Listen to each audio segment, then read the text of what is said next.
এটা হলো আমাদের ক্লাসরুমের মধ্যে আমি এই যে লিঙ্কটা দিয়ে দিচ্ছি, আপনি এখানে আসলে মেটারিয়ালস এর মধ্যে আসলে পাবেন এই যে লিঙ্ক। এটাতে যাওয়ার পরে আমাদের নেট একটু স্লো যদিও, যাওয়ার পরে জাস্ট একটা মেইল আমরা আগে থেকে কনফার্ম করে রাখবো। ভাইয়ের মেইল তো এইটা না অবশ্য। আচ্ছা, আমি ওই মেইলে যাচ্ছি।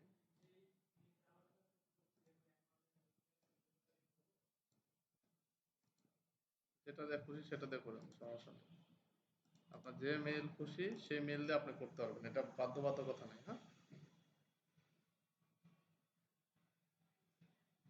বাট ভুলে যাওয়া যাবে না যে আপনার পাসওয়ার্ড, এগুলো এই জিনিসগুলো ভুলবেন না, তাইলে হবে। আচ্ছা, তো এই মেইলটা যখন আপনি এটা লগ ইন করলেন, মানে ক্লিক করলেন, তখন এই পর্যন্ত আসবে। তখন আপনি এই যে দেখেন লেখা আছে এখানে বিকাম এ কন্ট্রিবিউটর, হ্যাঁ, এইটাতে জাস্ট ক্লিক করুন।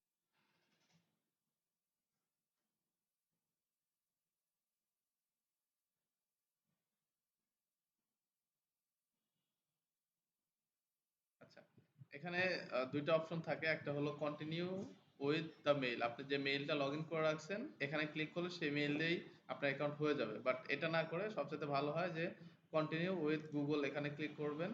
তাহলে আপনি এখানে দেখতে পাবেন যে আপনার যেটা লগ ইন করা আছে সেটা দিয়ে আপনি করতে পারবেন, কিন্তু এই যে এটা, হ্যাঁ। আবার এখানে যদি দেন তাহলে আপনি হাতে বসানো লাগবে যে আমি এটা বসাতে চাচ্ছি। তো আপনি যে কোনো একটাতে ক্লিক করবেন, করার পরে আপনি যে মেইলটার আন্ডারে এটা খুলতে চান সেটা দেবেন। এরকম শর্ত না যে এটার জন্য আলাদা মেইল হইতে হবে বা স্পেশালি মেইল হইতে হবে, এরকম না। একটা একটা মেইল দিয়ে আপনি সবকিছু করতে পারবেন। একটা মেইল দিয়ে আপনি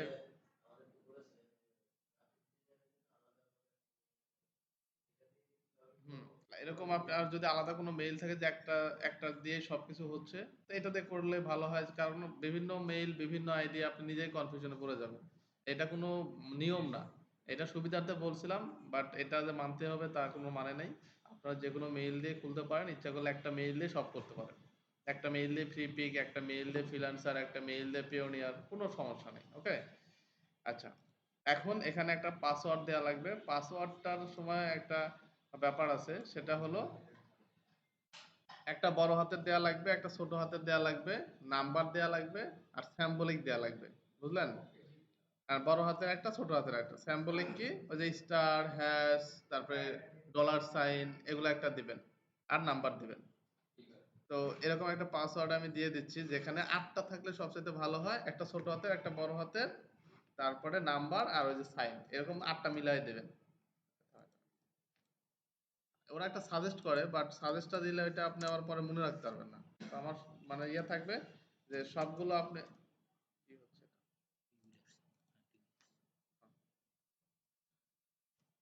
সিম্বলও লাগবে। হুম, মনে রাখেন আবার, কিন্তু শিপ ধরে দিছেন। সঠিক।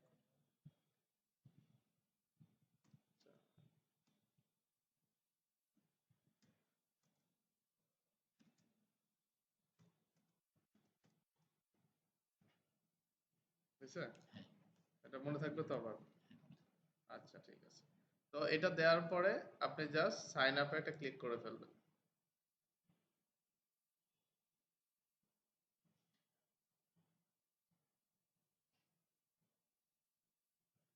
কন্ট্রিবিউটর অ্যাকাউন্ট কিন্তু হয়ে গেছে, তার মানে এই না যে আপনি এখনই ফাইল আপলোড করতে পারবেন। বুঝতে পারছেন? এখন এটা সেভ করলে করতে পারেন, তাহলে এইখানে সেভ হয়ে থাকবে আপনার ইউজার পাসওয়ার্ড, বাট যদি মনে না চান নাও করতে পারেন। এখন নিচে আসার পরে এই যে ওদের টার্মস অ্যান্ড কন্ডিশন দেয়া আছে, এগুলো আসলে পড়তে হয় যে আসলে কি কি বিষয় বা কি সমস্যা, আর এগুলো পড়লে আপনি অনেকটাই বুঝতে পারবেন তাদের কার্যক্রম সম্পর্কে, লাইসেন্স সম্পর্কে, কিভাবে পেমেন্ট করবে, এভরিথিং ওরা এখানে লিখে দেয়, শর্ত সাপেক্ষ সবকিছু। তো এটা আপনি যদি চান একটু দেখে নিতে দেখে নিবেন। আর তারপরে এখানে accept the terms and condition এখানে ক্লিক করে দেবেন। তাহলে তাদের যে কন্ডিশনগুলো সেগুলো আমরা মেনে নিলাম এবং আমি ক্লিক করলাম, এর ফলে ওরা অ্যাকাউন্টটা সম্পূর্ণ করবে। এখন এইটা প্রোফাইল পর্যন্ত আসবে, এই যে। আচ্ছা, এখন লেভেল 1 দেখাচ্ছে, হ্যাঁ। লেভেল 1 মানে যে আমি মাত্র অ্যাকাউন্ট খুলছি, আমি এখানে কোনো ফাইল দেই নাই বা কিছু দেয়া হয় নাই, এই জন্য লেভেল 1। যখন আমি এইটা কোনো একটা ফাইল দিব বা ওরা অ্যাকসেপ্ট করবে তখন এটা দেখতে পাবেন যদি অটোমেটিক লেভেল 2 দেখায় তার মানে আপনার অ্যাকাউন্টটা অ্যাপ্রুভ হয়ে গেছে। আবার মেইলও করে দেয় তারা। এখন ১ম যে ইয়েটা আসছে দেখেন, এখানে পাবলিক অথর ইউজার নেম। এই ইউজার নেমটা আপনি আর চেঞ্জ করতে পারবেন না। সো আপনি এমন একটা ইউজার নেম দিবেন যেটা আর চেঞ্জ করার প্রয়োজন পড়ে না। এটা আপনার ইচ্ছামত আপনি দিয়ে দিবেন। ভাই এটা কি ঠিক আছে? যেটা আছে এখন ইউজার নেম? এটা আসছে হলো মেইল থেকে। মেইলে উনারা এই ইউজার নেম দিয়ে রাখছে। ইউজার নেম মানে মেইলটা এটা দিয়ে রাখছে যে এটা। যার কারণে এখান থেকে সে ধরে নিছে এটা। ঠিক আছে? তো এই হলো ব্যাপার। এখন ওয়েবসাইট বলতে যে আপনার কোনো ওয়েবসাইট থাকলে এটা এখানে দিতে পারেন। এটা হইতে পারে Behance বা কিছু। বাট আমরা আগেই বলছি যে কিছুই দিব না। জাস্ট খালি মেইল দিয়ে আমরা কাজটা চালাবো। যার কারণে এইটা দিয়ে রাখলাম। ওকে? আচ্ছা এখন কান্ট্রিটা এখানে আফগানিস্তান আছে। এটা অটোমেটিক আছে। A ১ম অক্ষর তাই। বাট আমরা বি চাপলে বাংলাদেশ চলে আসবে যে অথবা একটু স্ক্রল করলে নিচে চলে আসবে বাংলাদেশ। এরপরে জাস্ট বাংলাদেশ সিলেক্ট করে দিব। এখন এখানে অনেক কিছুই চাইবে। হ্যাঁ? যে পার্সোনাল পোর্টফোলিও, তারপরে সোশ্যাল মিডিয়ার লিঙ্ক। বাট আমরা এগুলো কিছুই দিচ্ছি না। কারণ আমরা সিওর না যে আমাদের অ্যাকাউন্টটা অ্যাপ্রুভ হবেই কিনা। ঠিক না? কারণ সবাই তো আমরা নতুন এখানে। অ্যাপ্রুভ নাও হইতে পারে। অ্যাপ্রুভ না হলে আমার মন খারাপ করবেন নাকি? হ্যাঁ, অ্যাপ্রুভ না হলে বুঝবেন যাদের অ্যাপ্রুভ হবে তাদের বুঝবেন যে সাকসেস মানে সহজে একটা জিনিস পাইলে না কদর কিন্তু থাকে না। যাদের হবে না তারা মনে করবেন যে তাদের মানে ওই যে আমাদের এক ভাই বলতো যে আপনার ল্যাপটপ নষ্ট হয়ে যাচ্ছে, বাড়িতে সময় পাচ্ছেন না, কিবোর্ড নষ্ট হয়ে যাচ্ছে, এই হচ্ছে সেই হচ্ছে তার মানে আপনার সাকসেস খুব তাড়াতাড়ি আসবে। বুঝছেন? মানে যে বাধা বেশি পায় তার সাকসেস তাড়াতাড়ি আসে। এটা আসলে বাস্তবতার সাথে মিল আছে। কষ্ট করে যখন কেউ একটু পায় না কিছু তার হলো একটা মর্ম বোঝা যায়। বুঝলেন? কিন্তু ইজিতে পায়ে গেলে সেটা পাওয়া যায় না মর্মটা। এরপরে আমরা এগুলো কিছুই তাইলে কিন্তু দেই নাই। জাস্ট এটুকুই হলো কিন্তু ইম্পোর্টেন্ট যে আমি এগুলো কোনো লিঙ্কই এখানে দিব না। জাস্ট এখানে কি করব? সেভ দিয়ে দিব। ব্যাস আমার কাজ শেষ। এখন স্টার্ট আপলোড দেখছেন? যে এটা দেখে আবার কেউ হয়ে যান না, খুশি হয়ে যান না যে আমি তো কন্ট্রিবিউটর হয়ে গেছি। আসলে আপনার অ্যাকাউন্ট যে খুলে ফেলছেন এখানে এইজন্য তারা কংগ্রাচুলেশন জানাইছে। বাট এরপরে হবে আমার মেইন কাজ যে স্টার্ট আপলোডিং। হুম? এখন স্টার্ট আপলোডিং এ আসার পরে স্টার্ট এই যে অনবোর্ডিং লেখা আসবে। ক্লিক করবেন, নেক্সট করবেন, নেক্সট করবেন, নেক্সট, নেক্সট। এটা এমনিতেই দেখাচ্ছে তারা। এটা একটু পড়তে পারেন। এটাতে তারা হলো দেখায় যে কিভাবে কি করবেন না করবেন। আচ্ছা। এখন এটা হলো কন্ট্রিবিউটর প্যানেল। এই যে আমার অ্যাকাউন্টে আপনাদের দেখাইলাম না যেরকম, ঠিক এটা তো ওই সেম একই রকম দেখেন। এখানে কোনো আমার আপলোড নাই, কিছু নাই, কোনো কিছু নাই, কিচ্ছু নাই। ১ম এ আমাদের আপলোডের পালা। তো এটা দেখেন কি লিখছে তারা যে upload your 10 best resource only. যে আপনার বেস্ট যে ১০ টা রিসোর্স আছে এটা এখানে আপনাকে একসাথে আপলোড করা লাগবে। একটা দিয়ে হবে না। কয়টা? ১০ টা। মাস্ট কোয়ালিটি ইজ মাস্ট মানে যদু-মধু করে একটা দিয়ে দিবেন। এরকম হলে আপনি কন্ট্রিবিউটর জীবনেও হইতে পারবেন না। এটা মাস্ট সিরিয়াস হইতে হবে। কারণ ১ম এ এটা সিরিয়াস কেউ হবেন না আমিও জানি। যখন ২-৪ বার করে দিয়েও পারবেন না, তখন বুঝবেন যে ১ম এ একটু ভালো করে দিলেই একবারেই বেটার ছিল। কারণ আপনি প্রতিবার যখন ১০ টা করে নতুন, নতুন ফাইল বানাতে লাগবেন তখন কিন্তু আপনার অনেক টাইম যাবে। কিন্তু আপনি যদি ১ম এই একটু গুরুত্ব দিয়ে সুন্দর করে আমি যেভাবে দেখাই দিচ্ছি ওইভাবে বানাইতে থাকেন, তাহলে একবারে পেয়ে যাওয়ার মজাটা আলাদা। আর বারবার কষ্ট করতে তো আপনার মনে ধের হচ্ছে না। থাকা দরকার নেই এরকম মনে হইতে পারে। অথবা আপনি ভাবতেছেন না আমাকে দিয়ে এটা সম্ভব না।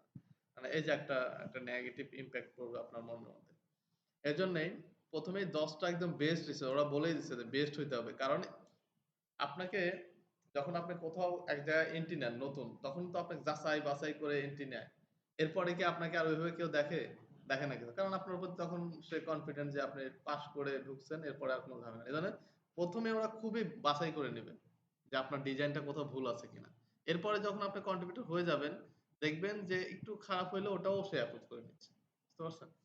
তো ১ম ১০ টা যেন বেস্ট হয়। এটা আমার রিকোয়েস্ট।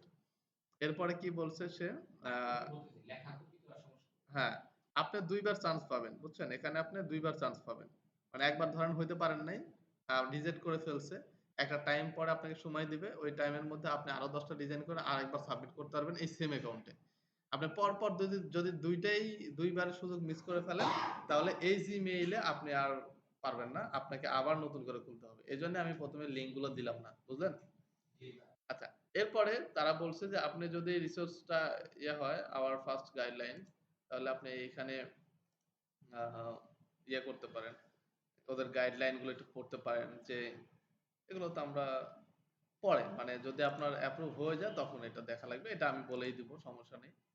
আর এটা হলো আচ্ছা, এটার এই ২ টা অপশন হলো আপনার যখন ইয়ে হয়ে যাবে, আপলোড হবে তারপরে। আচ্ছা, এরপরে কি লিখছে? CEO onboarding again. আচ্ছা, যদি আপনি এই বডিগুলো আবার দেখতে চান, তা দেখতে পাবেন যে আপনি আপলোড করবেন ইওর ফার্স্ট 10 রিসোর্স, আপনি আবার কোয়ালিটি যদি না হয় তাহলে অ্যাকসেপ্ট করবে, যদি না হয় তাহলে আপনি ২ বার সুযোগ পাবেন। দেখছেন? লিখে দিচ্ছে এরা কিন্তু। যে আপনি যদি একবারে চান্স পেয়ে যান তাহলে তো হয়েই গেল। বাট আপনি যদি না হয় কোনো কারণে তাহলে ২ বার সুযোগ পাবেন। ঠিক আছে? এরপরে সে লিখছে যে এখান থেকে যে আপলোডটা করতে হবে, জাস্ট এখান থেকে ক্লিক করলে আপলোড করে ফেলতে পারবেন। আর এখানে আপনি কি, কি রিসোর্স দিতে পারবেন সেটার একটা বর্ণনা দিয়েছে। এখানে ভেক্টর, ইপিএস, এসভিজি, বুঝলেন? ভেক্টর ফাইলের মধ্যে কি, কি দেয়া যাবে? ইপিএস আর এসভিজি। আর ভেক্টর ফাইল যদি আপনি দেন তাহলে জেপিজিটা প্রিভিউ ইমেজ হিসেবে মাস্ট দিতে হবে। মানে মেইন ফাইল হিসেবে থাকবে ইপিএস অথবা এসভিজি, কিন্তু আপনার ওই যে প্রিভিউ ইমেজ যেটা আমি দেখাইছিলাম আপনাদের একদিন, মনে আছে? থাম্বলাইন এর যে বিষয়টা, সেটা দিতে হবে জেপিজিতে। আচ্ছা, ফরম্যাটটা হবে ওরা ওরা ওরা বলতেছে যে ফরম্যাটটা ইপিএস হলে সবচেয়ে ভালো হয়। আর এসভিজিটা অপশনাল। কিছু, কিছু ফাইল আছে যেটা এসভিজিতে দিতে হয়, ওটা আলাদা ব্যাপার। কিন্তু আমরা দিব কি? ওরা ওরা বলতেছে কিসে দেওয়ার জন্য? ইপিএস এ দেয়ার। আর ফাইল সাইজ হবে 0.5 এমবি মিনিমাম। মানে এর নিচে হইলে কিন্তু তারা নেবে না। মানে আপনার মিনিমাম 5 এমবি হইতেই হবে। বুঝলেন? আর সর্বোচ্চ কত? 80 এমবি। আচ্ছা। আর এটা হলো ভেক্টরের বেলা। আর আমরা যখন পিএইচডি দেয়া শিখবো, মানে আমরা যদি অ্যাকাউন্ট পেয়ে যাই, জি?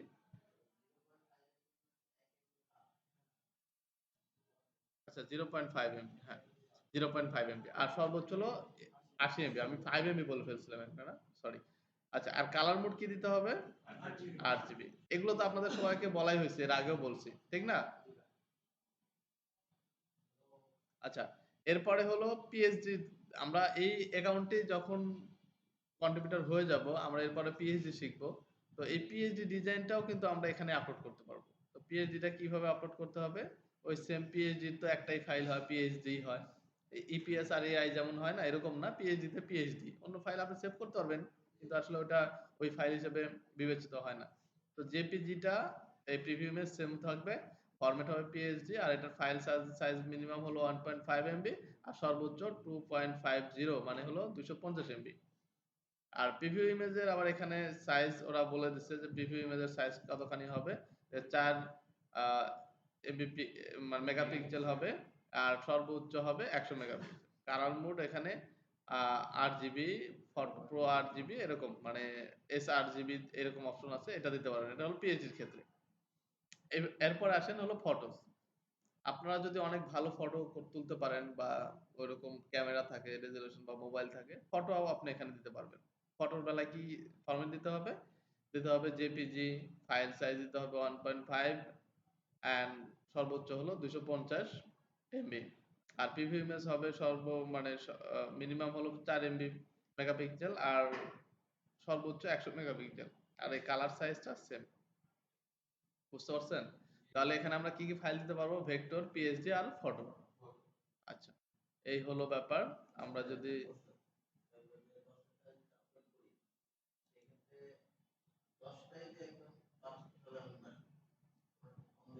আচ্ছা, প্রশ্নটা রাখেন, আমি পরে বলতেছি, হ্যাঁ?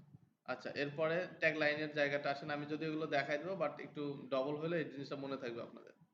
তা যখন আপনি এই সিস্টেমগুলো মেইনটেইন করে আপনি আপলোড দিয়ে ফেললেন, তখন এই যে আপনার এরকম একটা অপশন আসবে আপলোড দেওয়ার পরে বাম পাশে যে এই আপনার এগুলো ফাইল, আর ডান পাশে এরকম টাইটেল থাকবে।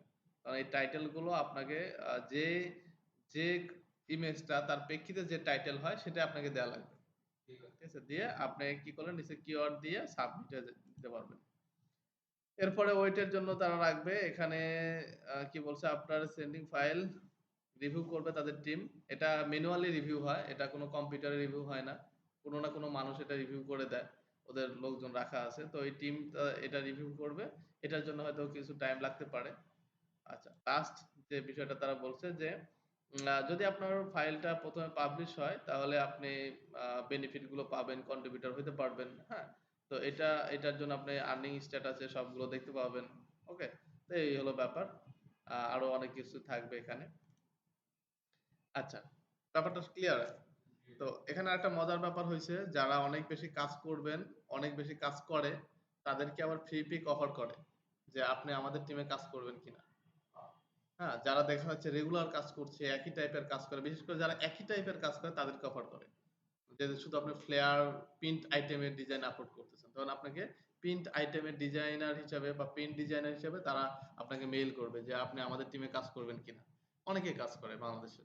হুম? ওরা একটা আপনাকে ফাইল প্রতি একটা করে টাকা দিবে। ওই একবারে হয়ে যাবে। মানে ওইটা আর আপনার কন্ট্রিবিউটর অ্যাকাউন্টে যাবে না। ওইটা ওদের হয়ে যেহেতু আপনি কাজ করছেন, ওরা একবারে আপনাকে কিনে নেবে। একটা ফাইল প্রতি দিয়ে দিলেন, ওইটা আপনার ফাইল প্রতি ওদেরকে আপনার স্যালারি দিবে। এই হলো ব্যাপার। তো সুযোগ সুবিধা ভালো আছে যদি আপনি কাজ করতে পারেন। এখন হলো আপলোডের এই বিষয়টা যে আমি ১ম কিভাবে আপলোড করব এটা আমি সব দেখাইলাম। আপলোডের ব্যাপারটা হলো এই যে আমি যখন এখানে ক্লিক করব তখন এরকম একটা বক্স আসবে। বক্স আসার পরে এই যে ব্রাউজ আসবে অথবা আপলোড ফাইলটা হলো ব্রাউজ করার পরে অথবা ড্র্যাগ ড্রপ করে আপনি এখানে দিতে পারবেন। ধরে এনে ছেড়ে দিতে পারবেন অথবা এখান থেকে ব্রাউজ করতে পারবেন। ধরেন আপনি এই ফাইলগুলো ডিজাইন করছেন। এই যে ডিজাইন করছেন এখানে আপনার সেম নামের আপনার মেইন ফাইল অ্যান্ড আপনার ইমেজ ফাইল। এটা আপলোড করে দিলে একটা আপলোড হয়ে গেল। অ্যাকসেপ্ট মানে ২ টা মিলে একটা। আর একটা প্রিভিউ ইমেজ আর একটা মেইন ফাইল। এই ২ টা মিলে কয়টা? একটা। তো এই ২ টা মিলে একটা এরকম করে ১০ টা যদি আপনি দেন তাহলে ফাইল হচ্ছে কয়টা? ২০ টা। মানে একটারই ২ টা করে। একটা হলো ইমেজ ফাইল আর একটা হলো মেইন ফাইল। দেওয়ার পরে এখানে আপলোডে দিলে আপলোড হয়ে যাবে। এরপরে ওই ট্যাগ দিতে হবে। আমি এটা এখন দেখায় দিচ্ছি যে আমার পিসি থেকে যে কিভাবে এটা দিতে হয়। এ পর্যন্ত সবাই বুঝতে পারছেন?